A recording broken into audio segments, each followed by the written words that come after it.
What's up, Pyromaniacs? Pyrostasis here. We are back in the world of Dungecraft, and I wanted to show you guys my new pet project.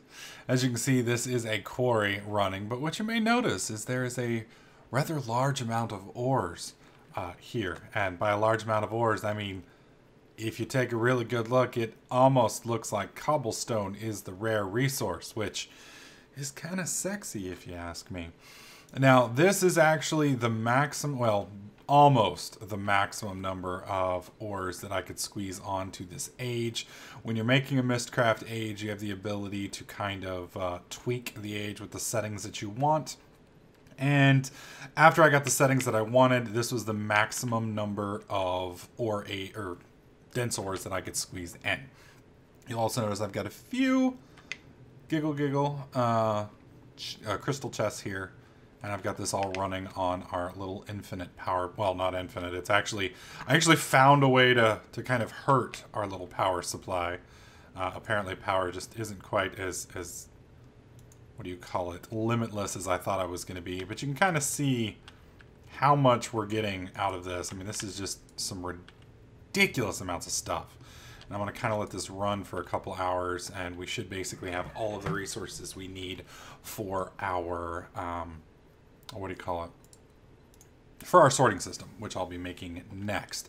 Now, I did want to show you guys, good God, I'm lagging, I don't know why.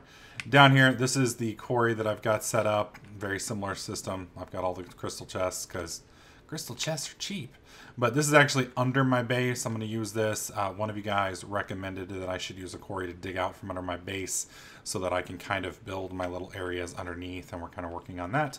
And then I've got my power station right here, and this all feeds in with red power conduits now instead of Buildcraft pipes, which I didn't know I could use.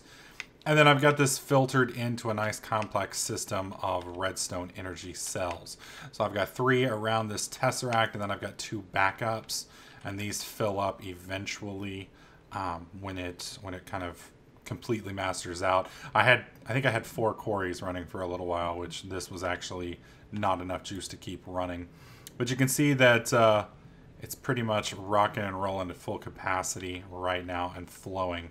Let me show you the creepy thing, though. And this is, we're going to actually have to redo our power system here shortly because we are actually going to run dry on juice relatively quickly on this setup.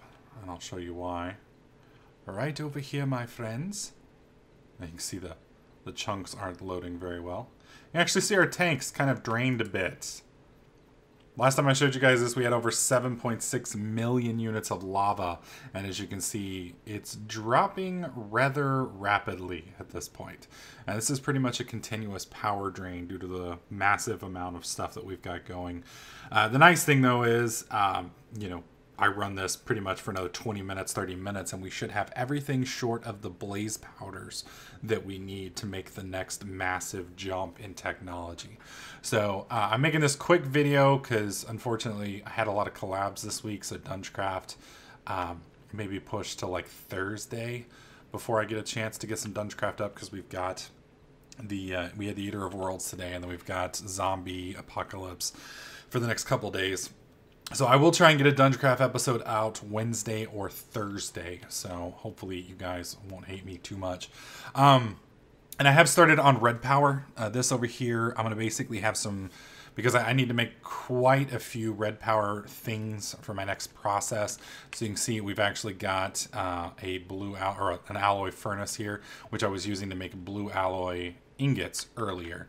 And that's when I realized, well, shit, I don't have enough silver to really do anything with, and I've been processing most of my stuff. I still don't know what this 4CM stuff is for. I think it's some kind of energy crystal material, but I'm going to be turning all of this stuff into iron and gold and copper blocks and using that as storage. I had planned on using barrels, but me and routers haven't gotten along too well recently, so I'm a little worried about that. So this week's goals for Dungecraft are 1, sorting system, 2, get our red power stuff going because we're going to need that for the sorting system. And finally, I wanted to show you, we're going to be working on bees some more. John showed me a couple awesome, basically it's with red power. John is like Nethervoid, I guess, is this crazy, ridiculous, like, red power guru, and he knows all this shit that, you know, I don't know. Basically, because he watches Direwolf 20 and I'm just too lazy to do it. So I just kind of suck all of my skills off of him, off of his hard work. So thanks, John. I appreciate you doing the hard work for me, buddy. So we should have a completely awesome complex sorting system done by the end of this week, maybe next week, depending on how much it takes. I'm also going to have another Minecraft announcement for you guys. We're going to be working on a new project that I'm hoping to announce on this week's podcast if we do it. So it just kind of depends. So anyways, just want to make this quick video, show you guys the ridiculousness of Oretopia. Oh, and I didn't show you guys the book. Let me show you. Right down here, these are the symbols. And you can see we've got bright, swampland, flat, eternal day, and no weather. And then everything else, all of the rest of the slots that you got on here are dense ores. Now, you could actually replace those top 4 with dense ores, but you wouldn't know necessarily what you were going to get. I mean, you basically end up with just like a block of ore, basically. The reason I do swamplands is because you end up with this nice little brick of water right here. So it goes down about 5, so you don't have to worry about water. You can just mine flat out. And then obviously sunlight, eternal day, so we don't have to worry about night and creepers. And flat, so you don't have to worry about massive hills. And basically, you know, we run this thing all the way to bedrock, and then, you know, on the off chance that I need more ore, I can just move it over 64 blocks and do it again, and then 64 blocks and do it again. And it just, I can mine this whole place out relatively easily without any real trouble. But I did want to show you guys, over time, this is just going to get deeper and deeper and deeper, and it's going to be harder for me to show you guys the just the craziness of these ores. I mean, just look at all of these ores. I mean, this is just absolutely ridiculous.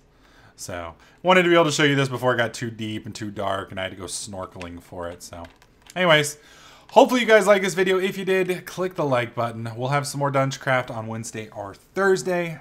Make sure you subscribe, and I'll catch you guys in the next clip.